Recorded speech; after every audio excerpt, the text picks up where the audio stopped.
Resident Evil is one of the largest franchises in the entire horror genre, and a lot of this stems from one specific title. A title that has so much charm from its smallest details to its largest set pieces, and an experience that is truly unforgettable. I think it's fair to say that this game has such a strong pull to it as it continues to draw us in. Whether you're a newcomer looking to explore the roots of this series, or a longtime fan that keeps coming back to reminisce on one of their favorite games, let's discuss the atmospheric excellence that is Resident Evil 4.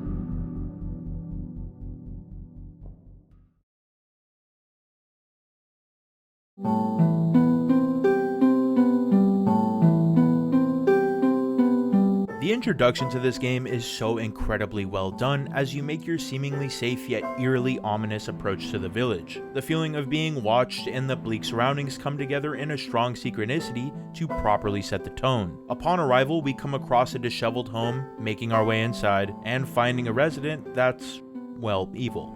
Upon neutralizing the man, we're ambushed by some more villagers as we flee the home and follow a very grim trail. Our reality becomes more and more clear as we see an abundance of traps hidden amongst the grass and brutally mutilated corpses. Everything here pieces together a horrible puzzle, and when we finally reach the heart of the village, we're met face to face with our fellow officers burning at the stake.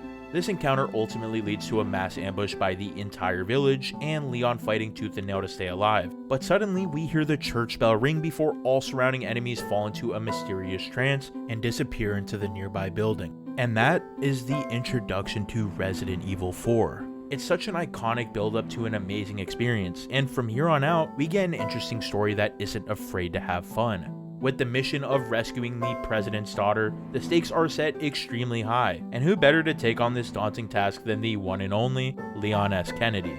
We are reunited with him once more after 6 years since the events of Raccoon City, and here we can see that he's much more seasoned. His cocky demeanor mixed with his love for backflips emphasize his confidence and newfound skill, and because of this, it's hard not to feel like a superhero in such dire circumstances. Leon just fits so well into this story in a way that works great for both the over-the-top elements and the more tactical horror elements. Outside of Leon's perspective, we even get to follow Ada's Separate Ways campaign, and I love the way that it expands on the overall experience. Separate Ways is a game mode I never actually played until recently, and because of that, I've grown to like Ada Wong so much more.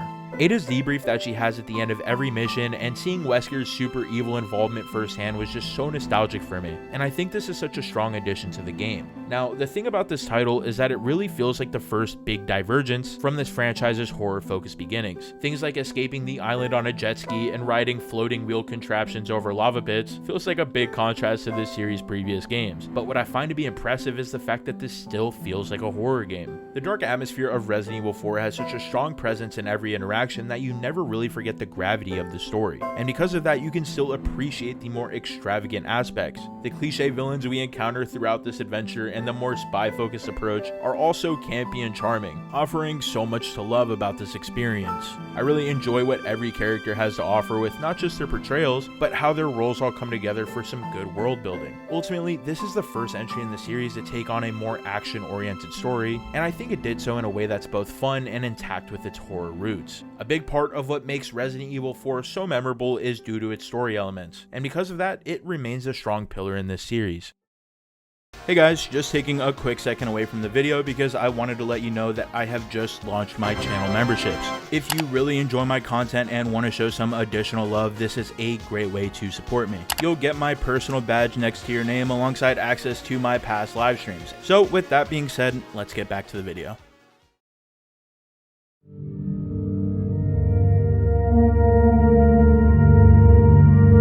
The atmosphere of Resident Evil 4 is one of its most unforgettable aspects, with its smaller environments, major locations, and the general tone this game sets. Starting with the village, this section has the most important task, serving as our main introduction to the story. Upon arrival, the colors are very dull, with our surroundings taking on both mute and gloomy visuals. Many of the buildings feel empty and run down, with no warm tones to provide us with the slightest sense of safety. The overwhelming feeling of dread and sorrow is reinforced in every direction, and when you piece it all together, the one word that comes to mind would have to be death. You see, when you take in the state of this environment, you'll find that most trees are dead, all sources of water are dangerously contaminated, and more obviously, the outward signs of massacre. Despite the countless villagers we come across, none of the homes feel lived in, with every small building you enter feeling disturbingly bleak and empty. But what's most interesting and quite telling is how the village's church doesn't feel nearly as jaded. It's the only building with a non-disheveled appearance, furniture that isn't rotting, and warm lighting. It sticks out amongst the rest of the ghost town as the only building that doesn't feel like a shell of what once was. As we traverse through this village, it's obvious that it's in ruins, but something you can't ignore is just how oddly it's laid out. All of the hidden passageways and cultist symbolism really show that there's so much more to this seemingly abandoned small town, immediately making the player curious about what's really going on. The village has some really interesting storytelling that paints the grim reality of what goes on here, while leaving a lot of the mystery intact.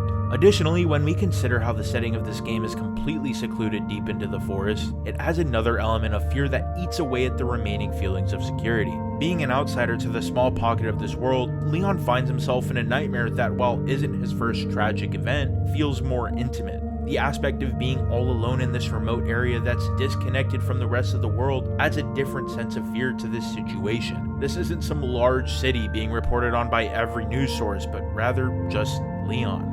The seclusion of this small town really makes you realize just how alone you are, and that's one of those unique feelings that this game emphasizes very well. This entire section feels so grounded and believable in that sense, and I think it really capitalizes on that fear factor. I really love how well done the village is with its mysterious and ominous energy, and I think it's executed in such a strong way that makes it so memorable. I can't speak for everybody, but when I think about Resident Evil 4, I think about the village, and that really goes to show how impactful it is.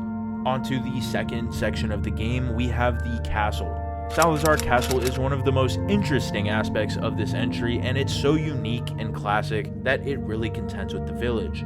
Upon entry, we get a vastly different atmosphere as we move away from the ruined village to this elegant and upscale castle. The colors here immediately shift away from the darker, more monotone look and move on to a more bright and warmly lit environment. This big change in location not only serves to push the story further, but also to strongly aid in visual variety. I just enjoy this section so much because it emphasizes what Resident Evil does best, which is mixing grand environments and horror. There's so many rooms and small locations in this castle that look so gorgeous to pass through, and it's really so full of character. Areas like the water room, the maze, or the castle's grand halls are so unique, and I feel like these are the things that are really the heart of this title. Alongside the more luxurious environments, we do see some dungeons and caves beneath the castle, and while they serve their purpose, I think the aspect I need to touch on a bit more is how over the top this castle's layout is. There's a bunch of unnecessary contraptions in wildly designed rooms, which make me laugh every time I come across them. Things like a small roller coaster cart you can ride throughout the castle, or the lava room with flame-breathing statues stick out to me so much, and I just find it to be really funny. I do understand that the castle is supposed to have these death traps and whatnot, somewhat similar to the Spencer Mansion, but I just find it so much more whimsical here, especially in comparison to the more grounded village section.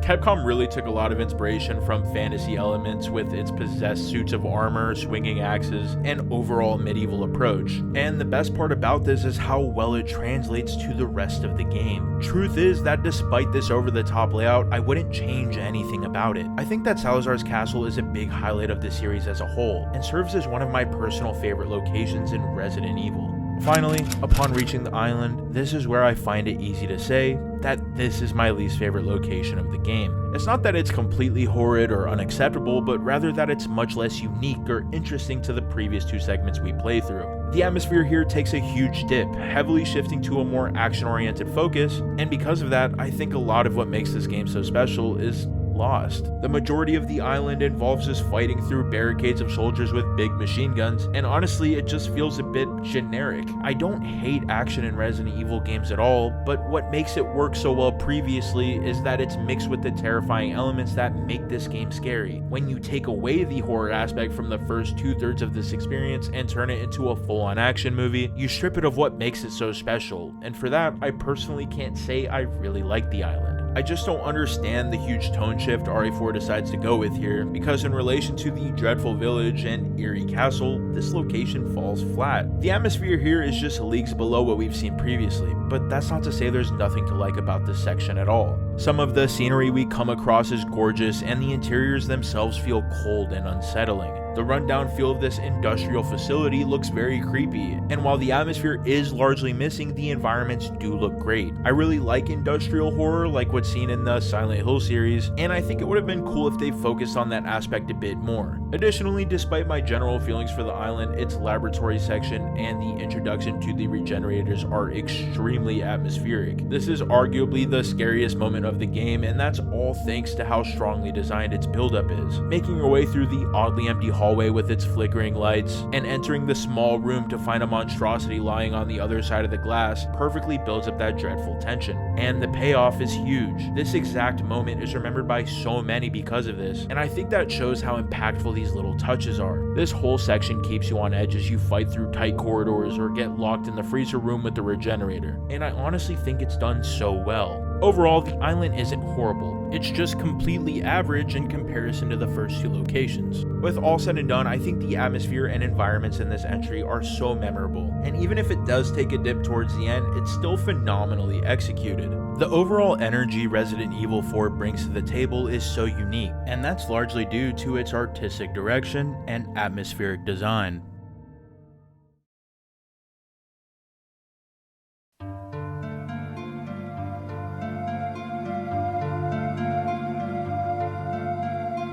When discussing art about any game or franchise, character design is my favorite aspect to touch on, and the characters in Resident Evil 4 are extremely iconic. Starting with our main protagonist Leon Kennedy, we actually see him with 3 outfit variations throughout the game. Upon arrival to the village, Leon wears his famed brown jacket that pretty much everyone knows him for, then after getting captured by Chief Mendez, is taken away from us and we're left with a turtleneck compression shirt. Hot take, I actually like this more than when he wears the jacket. And by the end of the story, we acquire a ballistic vest for his final look. I really do like that his appearance slightly changes throughout the game, essentially offering some light diversity in every main section. The goal with Leon's look was without a doubt just to make a cool, stylish looking guy, and we gotta give props to our handsome Chad as he somehow manages to make the Karen cut look pretty good. Moving on to Ashley Graham, the damsel in distress, we see much brighter colors that stand out amongst the more muted tones of this game, which were likely chosen to make her easy to spot amongst the Ganados. Her turtleneck and the sweater tied over her shoulders signal her preppy background as the president's daughter, and someone who is obviously not capable of handling the events of this game on their own. To be completely honest, I think Ashley's outfit is pretty fugly, finding her appearance a bit funny looking, but without a doubt my favorite thing about her design is the big brown boots. I've mentioned before how this is a style choice Capcom loved to use with their characters in the early 2000s era, and it just feels so nostalgic to me. Furthermore, our protagonists each get 2 sets of alternate outfits by completing the game and the additional scenarios separate ways. For Leon, we see him in his classic RPD uniform from Resident Evil 2 alongside his mafia-esque fedora-topped gangster outfit. I think it's cool that they gave us an updated version of his 1998 appearance, and as always, I love when Capcom adds the more unserious, goofy costumes for our protagonists. We do see more of this, taking a look at Ashley's outfit with her armor costume and pop star outfit. And I think both of Ashley's alternate costumes are amongst my favorites in the entire series. Her armor costume looks so funny on her, and seeing her peek through the oversized helmet is genuinely adorable. Not to mention the fact that this costume also makes her immune to all attacks. As for her pop star outfit, I just love the nostalgic fashion, with it being super reminiscent of what actors wore in the movies I'd watched growing up.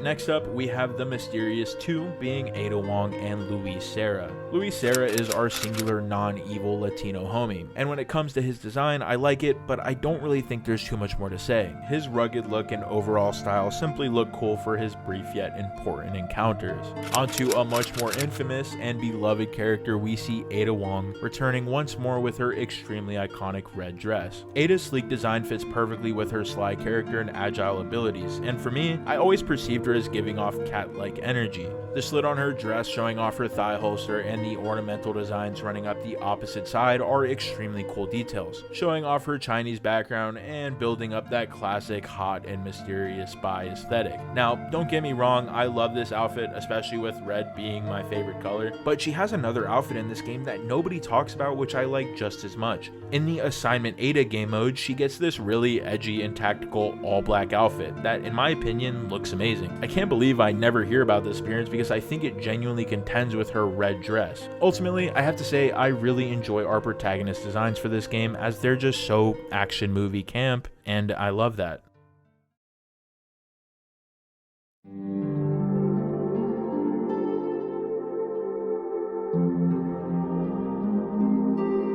Typically, when I do these videos, I do all character designs in one section, but there are so many enemy types in this game that I'll have to split them into two. And without a doubt, we have to begin with the center of it all, being Las Plagas. Las Plagas are ancient parasitic organisms that were unearthed and weaponized by Osmond Saddler, becoming the host in just about every antagonist we encounter. Their raw mutated forms can be seen physically upon decapitation of their flesh shoots, one of the forms being a long scythe-tipped tentacle, and the other being a long-limbed spider-like form that jumps from the body once it's no longer usable. I absolutely love how disgusting both of these variations look, even if I find them incredibly annoying to fight. Two more unique enemy types being JJ, I guess, and the Hammer Ganado. These two designs are definitely something. Fortunately, even if the island designs are a fair bit more lackluster than the rest of the game, it does introduce one of the scariest enemies in the entire franchise, being the Regenerator and Iron Maiden. While the Regenerator is actually quite basic visually, somehow its plain features are incredibly off-putting. Its body is disturbingly proportioned, appearing with sickly colored skin, sharp teeth, and glowing red eyes. As for the Iron Maiden, the second variation of the Regenerator, the design is pretty much the same, adding spikes all over its body, with my favorite thing about it being its name.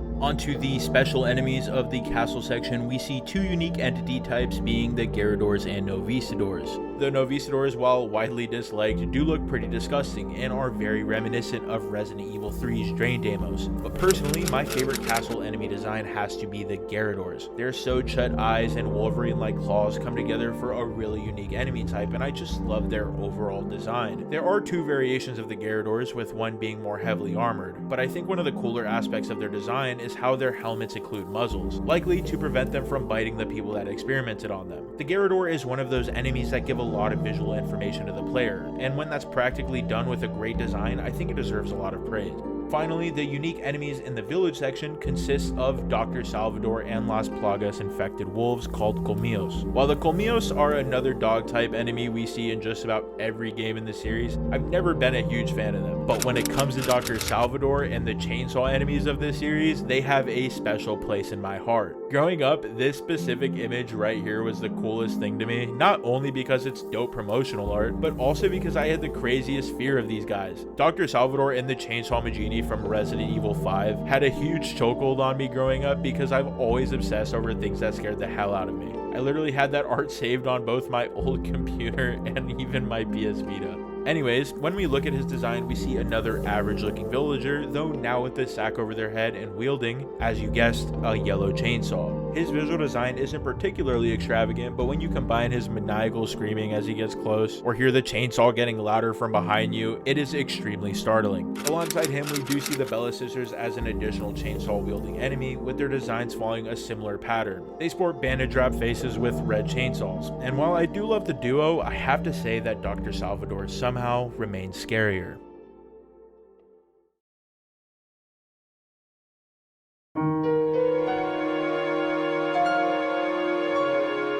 So, now that we've covered every single enemy in the game, let's talk about the bosses and main antagonists. Kicking off the list, we're going to start with the two largest, being El Gigante and Del Lago. Looking at our big boy El Gigante first, he is a memorable fan favorite, but design-wise, he is very basic. He's this large, monstrous brute that heavily mirrors the appearance of an ogre, and aside from that, I can't say he stands out to me beyond that. On the other hand, we get a dedicated boss for the lake, being Del Lago. Del Lago is this large aquatic monster, and just by that metric alone is pretty scary. The way he's used in this game is done phenomenally, whether it's pulling you around the lake, disappearing under the water, making you frantically look for it, or swimming after you once you get knocked off the boat. Under the chaos of everything, it's hard to get a super clear look at it, but viewing the design outside of the murky water reveals that he's just a big tubby lizard with stubby little legs. Moving on to who essentially is the main boss of the village section, Chief Mendez might take my top spot for the best designed antagonist. His initial appearance as this big brooding trenchcoat man is fine, but where his design really gets interesting is during his boss fight. Once Leon lights him on fire, his body morphs into this terrifying form with an elongated centipede-like spine. The long appendages that emerge from his back actually do something really cool as well, with his silhouette now closely matching the Los Illuminados symbol.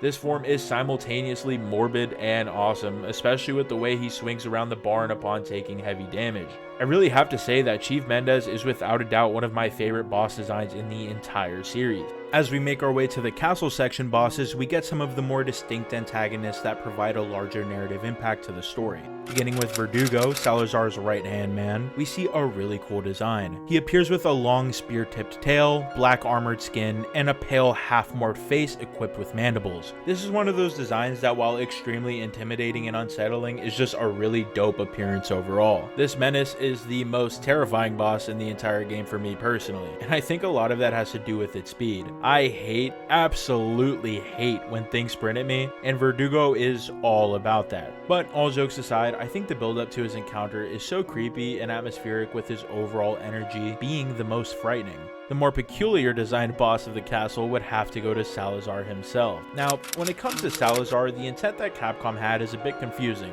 because I can't really paint him as an intimidating villain. His powdered wig, short stature, and silly voice are an interesting design choice for such an important antagonist, but they certainly make him memorable. For his boss fight form, we see him morph together with his left hand into a large stationary monstrosity. He essentially becomes the core of the mutation, most notably equipped with a large head featuring huge mandibles and a big bulbous eye. So with Salazar wrapping up the bosses of the castle, we are finally moving on to the island section antagonists. Starting with U3, we are introduced to the most grotesque creature design of the century. While a lot of what makes the enemies in this game horrifying are a mixture of their actions and visuals, I think this boss's scariest element is its looks. We see an extremely unsettling mutation that appears to show diverse growths and features at a more uncontrollable scale. U3 consists of what seems to be two hosts, one being a fully grown Plaga and the other being the horribly disfigured victim of its housing. The lower body has grown an extremely long abdomen with 4 clawed arms, while the upper torso depicts a humanoid figure with a split open jaw and elongated tongue. I actually like that U3 is partially human, making this encounter feel more uncanny. Onto what is going to be my hottest take yet, we have Krauser. I really don't find Krauser all that interesting, character-wise or design-wise. He feels like a bit of a strange inclusion to the rest of RE4 and pretty much just looks like a cool soldier guy. To me, he looks like he would belong in the Metal Gear series, especially with him just becoming shirtless for his boss fight, and honestly, I don't have much to say about him. I do have to acknowledge at the very least that I think his mutated form is pretty sick, and I like that his Plaga growth has blades in it matching up with his character. For the final boss of the game and main antagonist, we have Sadler. Osmond Sadler wears a more decorated robe than his followers, adorned with Los Illuminados symbols, signifying his leadership over the cult. He wields this really cool staff, which is essentially a living Plaga, and beneath his robe houses a scorpion-like stinger. I never realized how intimidating he actually was until fighting him at the end of Separate Ways, because it makes you realize how much of a unit he really is. In his final form, he transforms into a large spider-like creature, which looks great for a final boss design. His mutation shows to be the most uniform and symmetrical, highlighting his control over the parasite in comparison to the more asymmetrical, uncontrolled transformations his followers face. I think it's great that his visuals depict the apex of the parasite symbiosis with a human, as it really makes the final fight feel more impactful and climactic. Ultimately, with all bosses and enemies covered, I think the section alone shows just how much variety Resident Evil 4 has to offer. The roster is just so diverse here with so many standout enemies, and that's not an easy accomplishment. This game truly has some of the most memorable characters in the entire series, solidifying its place as a classic.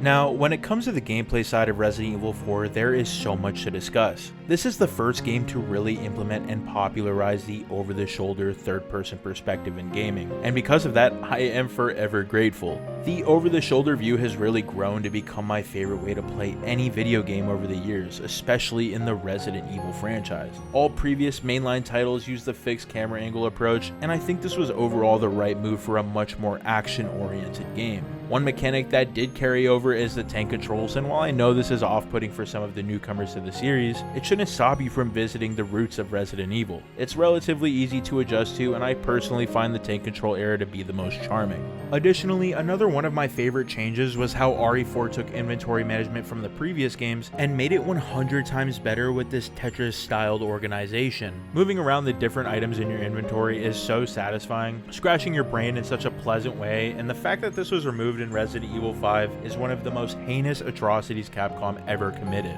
Little moments like going to the merchant, purchasing a new weapon, and making space for it just feels so good, and it's honestly one of my favorite mechanics in the series. Speaking on the merchant, he is another first-time addition to the franchise, and once again, one of the coolest aspects of this title. Outside of selling weapons and items, he provides a lot of incentive to explore and ultimately just do more in the game. Upgrading your equipment always gives you that strong sense of progression, and collecting or combining treasures to do so is fun. He offers little challenges like medallion hunting to unlock weapons earlier, or a firing range minigame to fill out your bottle cap collection. The Merchant is just such a great addition to the series, and it's easy to see why he's so beloved. The combat on its own is solid, providing a fun, intense experience, and ultimately I really don't have many complaints. The boss fights all offer different experiences and work pretty well considering how old this game is, and I think the enemies are fun to fight, mostly. I'd have to say my only consistent complaint about the enemies is the amount of times Las Plagas burst out of the Ganados' heads. It happens so often once you reach the island, and there's no way to really avoid it. You'd think avoiding headshots would prevent them from spawning, but if you kill them by shooting their legs, their heads just combust anyways. Sure, it's kind of a nitpick, but I wouldn't say it's too bad, really being one of my only complaints. There's strong variety and diversity amongst the enemy types, and I overall just love what RE4 has to offer with its gameplay.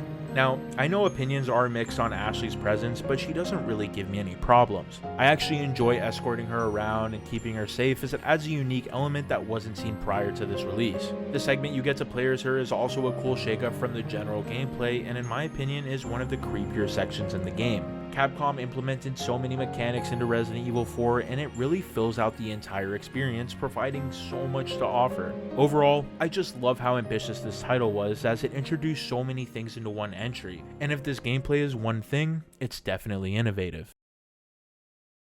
Resident Evil 4 really is an iconic game, not just in the series, but in gaming as a whole, and it's easy to see why this game is so special despite its flaws. It does so many things well, from the art design down to the core gameplay mechanics, and there's a reason that it's so many people's favorite game. Not only were we given an industry-changing experience, but this is the game that served as so many's introduction to the series, and that alone is a big deal. Anyways, this has been my dive into Resident Evil 4. If you enjoyed the video, feel free to drop a like and subscribe if you want to see more, as I do post a lot of Resident Evil content and review other series, both old and new. Additionally, I just launched my channel memberships, so if you want to show some extra love, joining is a great way to help me keep creating content. As always, all my links are down in the description, and I'd love to hear your thoughts about the game as well. But until next time, thanks for watching.